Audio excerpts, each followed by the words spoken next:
Now in this video we are studying about Python's built-in string functions.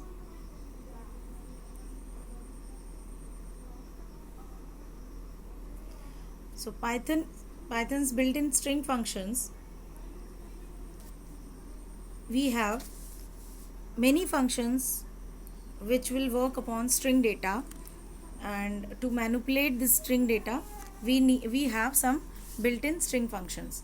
Since these are string functions, so we need not to import any module to use these string functions. In the left of this screen you can see these all are the line numbers. So by using the line numbers, I am explaining you each and every string functions which is covered in your class 12 syllabus. So we will start with join function. First of all, you must know what a join function will do. So a join function is actually going to join a string to the other string. So what happens in this case, if you are using print and in bracket double quotes double hash sign is there, dot join, and in bracket you can specify the next string. So what happens, the first string will be joined with the second string. That means for each character of the second string, the first string will be inserted in between each character. Let's see the output of line number 3. In the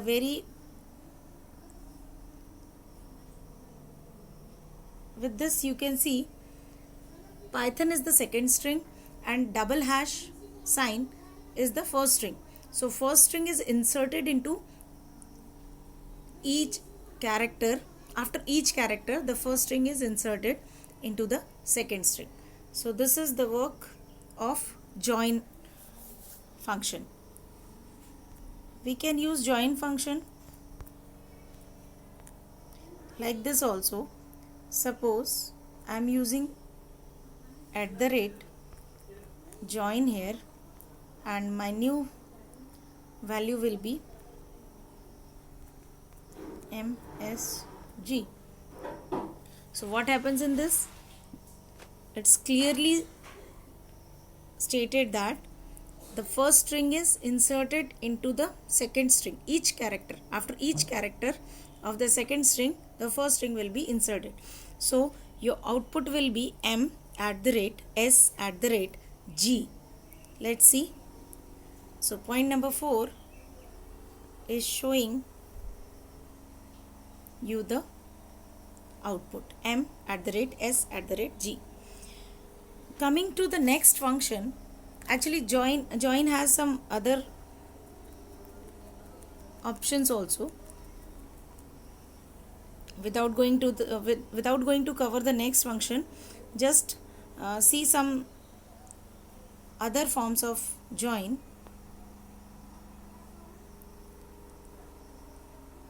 Now let's take this example. In this example, there are two strings which is enclosed within list.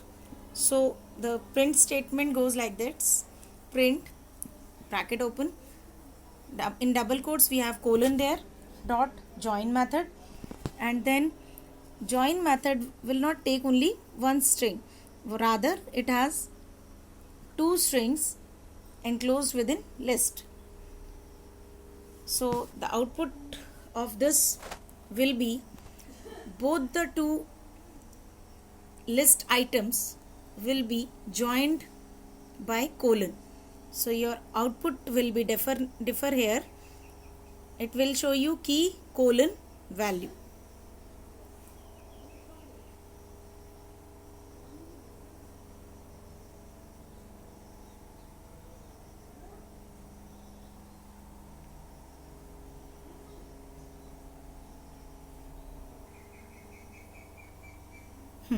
Now in the fifth line you can see colon dot join, and in bracket you have two list items. So in this case what happens,